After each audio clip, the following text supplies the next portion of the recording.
I don't allow myself to buy a doormat for my home anymore. I lived in an apartment complex about 5 years ago right in the heart of New York City. I was living alone at the time. My family was in Rhode Island, and with me being new to the area, I didn't have many friends to speak of.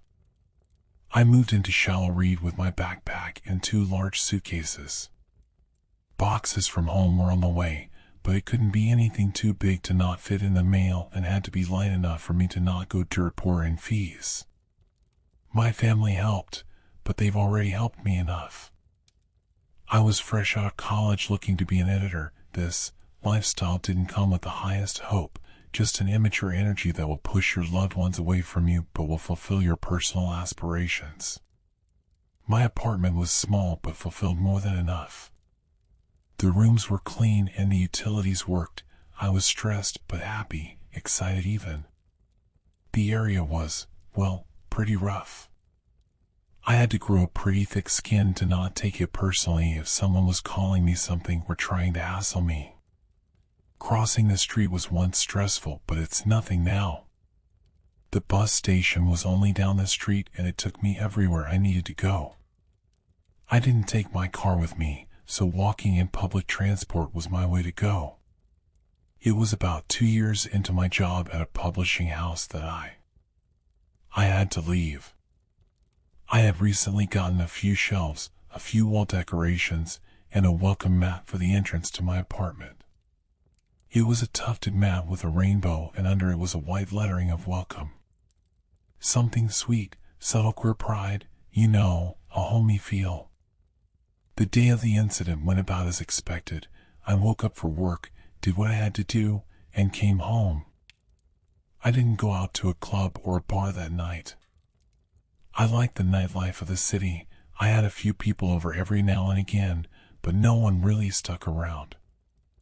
I had a relatively defensive disposition with where I lived. There were a few times that I had to fend off a few solicitors. I always kept my door locked and bolted. I didn't take any risks, especially when I lived on the first floor. I was pretty pissed off that night, to be honest. The unit above me was blasting music and the couple in the room next to me was enjoying their relationship just a bit too loudly. It was a little after 8 p.m. and I was watching something on my TV. I didn't really watch a lot of TV shows. I read what I needed from my phone and heard office gossip at work. I did watch the nightly news though, got into that habit from my parents. I had to be in the know about literary news, not so much local news. Suddenly, I heard the faintest sound of a knock. I perked up from my seat on my couch, but didn't need the show I was watching. It could have just been anything. There was a knock again, this time sounding more firm, more confident. Immediately I stood, some panic starting to rush through me. Who would be knocking on my door at this hour? The police? Maybe a neighbor? I walked over to my door quietly, sneaking up to look through the peephole. The person was looking down at the floor and had a red jacket on with the hood obscuring their face. They looked small though, like a child. They nervously shuffled as they waited for me to respond. I cleared my throat and put on my man voice, trying to sound somewhat intimidating. They were knocking at my door after all. "Hello, who's there?" The person turned to look at the door. I could see the tears running down the young girl's face. I barely even gave it a second thought as I opened the door. With her being what, no more than 9? I was concerned for her rather than myself. "Hi, little one. Are you looking for someone? Is someone out with you? I can't find my mom." She sniffled and wiped her eyes. She was wearing a simple red raincoat that was soaked from the rain outside. I peeked down each end of the hall and saw no one else there. I knelt to be closer to her height. I'm not a big guy, but I towered over her. "When did you last see her?" "She was here, but then she was gone." She continued to talk, but her words came out as a blubbering mess. "It's all right. Listen, we will find her. Do you know a phone number we can call?" She nodded and wiped her face once more. "Come inside and we will get you dried off." I gently offered her my hand, which she took after a moment. She wiped her shoes on my doormat, and when she looked up, her eyes were wide, scanning around the apartment. Not that I felt embarrassed at the time, but my house wasn't really geared toward young children. I had a nice little cart of different alcohols and various collections strewn about that I used for decoration. I led her to the living room where the TV was. She took off her raincoat after I asked if I could leave it on the doorknob outside the apartment. Anyone who knew her would recognize it, and I doubted anyone in my building would steal a children's raincoat. I quickly rushed to my bathroom to grab her a towel. She was standing in the center of the living room staring at the TV. I offered her the towel and grabbed my phone. "Here you are. I'm Derek." "Can I get your name?" "I'm Joe." "I'm calling Mom," she said in her small voice. I offered her my phone, which she quickly snatched up, dialing the numbers. She turned her back to me as the dial tone rang. I stepped away to the kitchen to give her a moment. A small marble island separated the two rooms, which allowed me to peek over at her while I got her a cup of water. After a few moments, she spoke in a different language, which I only knew enough about to know it was some Asian language. She turned to me as I handed her the water. "What is this place?" she asked. "Shallow Reed Apartments. I'm Unit 5. First floor." I clarified. She spoke again to the person on the phone. She was quiet for a moment, looking around the room as if someone could be listening to her. She briefly made eye contact with me and flicked her gaze away. I felt a bit awkward standing there. Despite knowing the fact that this little girl could do absolutely nothing to harm me, I was still a bit on edge. It was a few moments later before Cho handed me my phone back. "She'll be here soon," was all she said to me, looking down at the floor.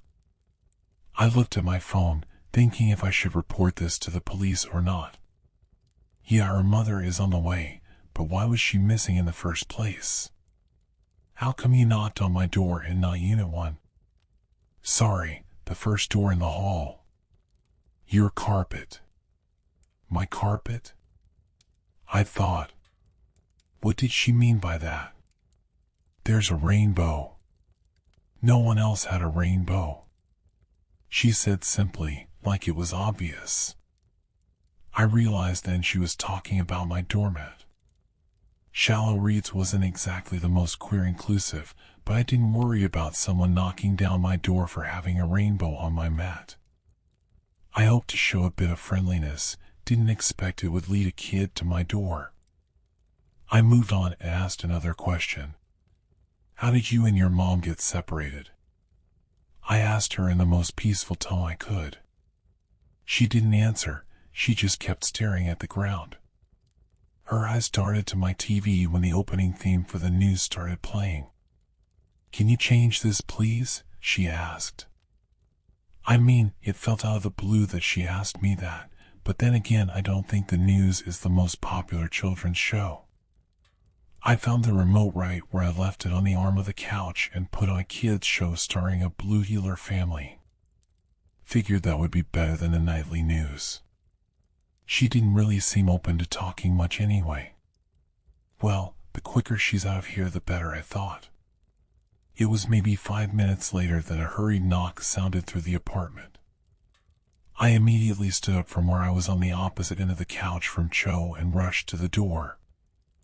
I instantly opened it up and found a woman clutching the red raincoat in her hands. Unlike Cho, she had long black hair and a slight hunch on her back. She looked younger than what I expected to be walking with a hunch. She was maybe in her 30s to 40s. Cho cried behind me, "Mama." I quickly stepped to the side as the woman moved past me and into my home. I kept the door open, expecting them to be on their way shortly. The mother started talking to Cho in the same language I heard over the phone. She cupped her face in her hands and did a thorough look over of her child. "She arrived maybe 10 minutes ago. She hasn't said much. I spoke up, but the mom didn't indicate if she heard me or not. Would you mind if we use your restroom? She has a cut on her arm that I want to clean, said the mom. Oh, sure. It's down the hall and to the left. First aid kit is in the closet. I pointed in the direction she had to go. My bedroom was right across from it.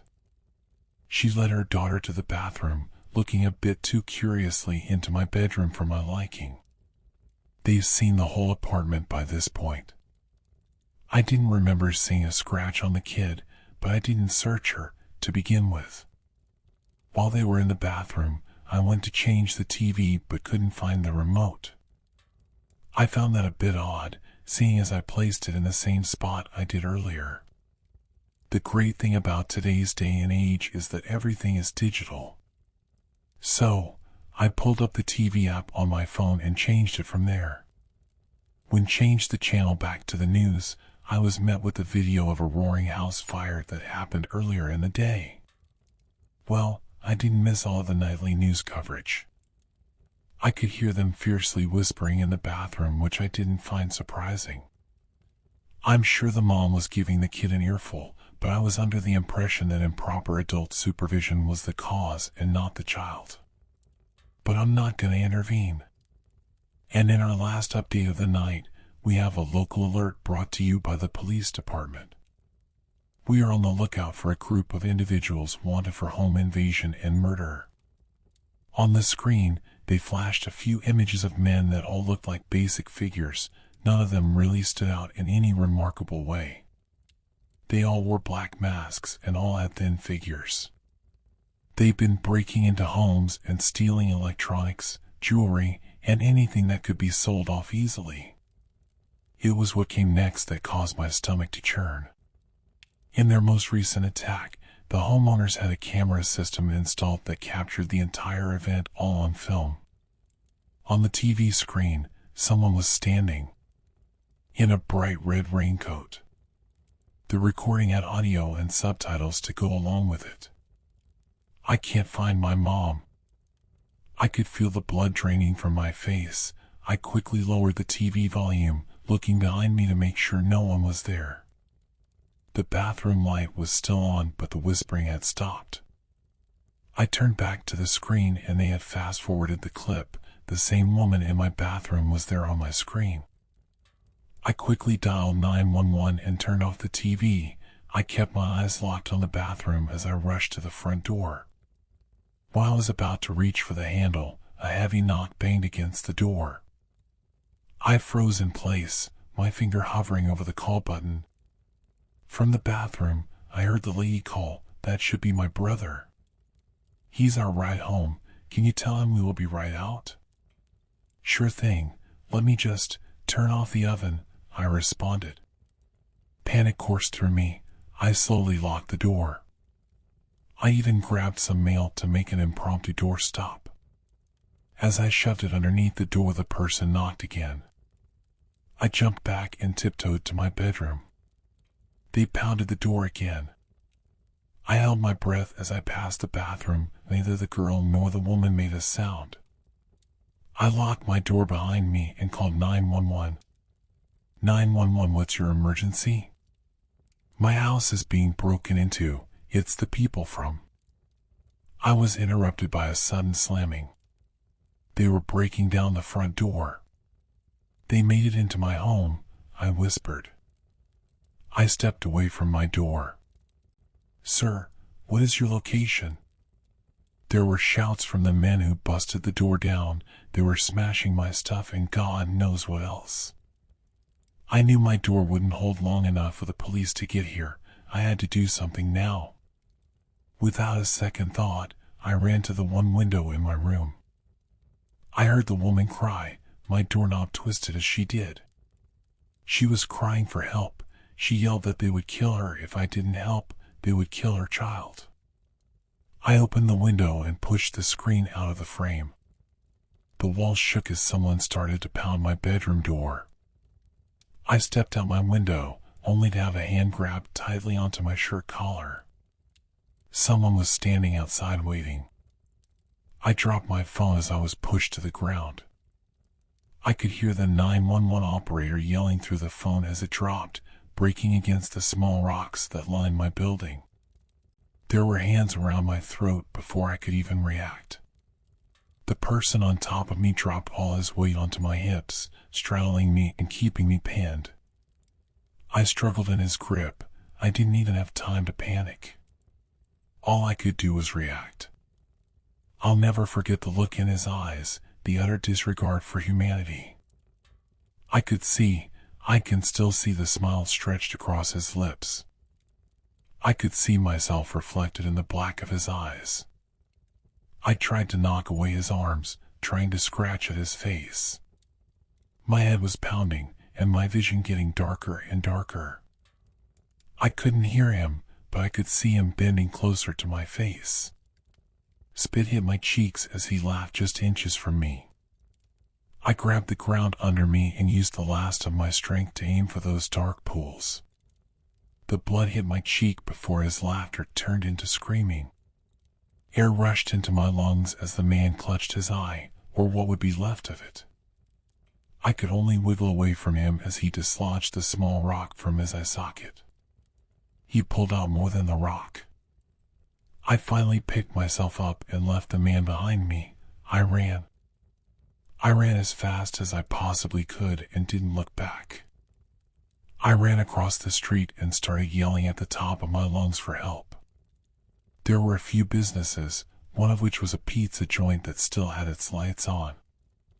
I ran to their door and yanked it open. I quickly found the lock for the glass door and turned it. The employees immediately started yelling at me, getting ready to defend themselves, I'm sure. I turned to face them and they stopped trying to shoo me away after they saw the dark red handprints around my neck. Everything was a blur of movement from that point on. The pizza place ended up calling the cops, which is where I was able to give them more information. The cop cars took a few minutes to arrive. Long enough for me to know that if I didn't go out my window. By the time they arrived, there wasn't anyone left in my apartment. Even with the officers by my side, I was worried about going in. They had a team come in to try and get samples of anything you could think of. They swabbed the man's blood that got on me and took photos of everything. My apartment was an utter disaster. Whatever they couldn't take, they smashed. The police took me down to the station in order for me to write up a formal report. I told them about Joe and the woman who came to my door. Hours later, they gave me an update. They found a man fitting the description I gave them. He was missing his eye and was dumped in a garbage bin 20 minutes from where I lived. Even after I spent a week in a hotel and another week at a coworker's place, there was no sign of the people who attacked me.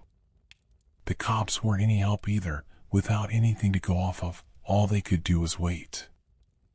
I asked the cops why they came after me, and they responded by asking me if I own any firearms, which they would have known the answer to already, but I told them I didn't. They told me how the other homes they had been suspected of breaking into all had something in common.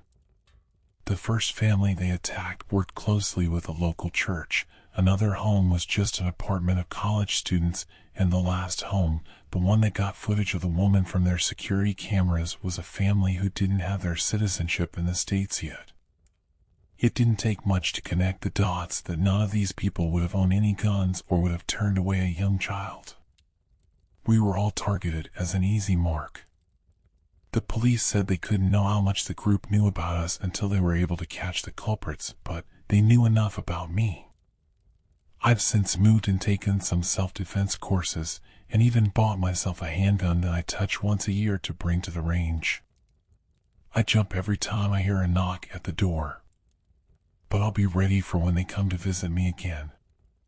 At least that's how I felt before I came home today, and on my doorknob there was a red raincoat.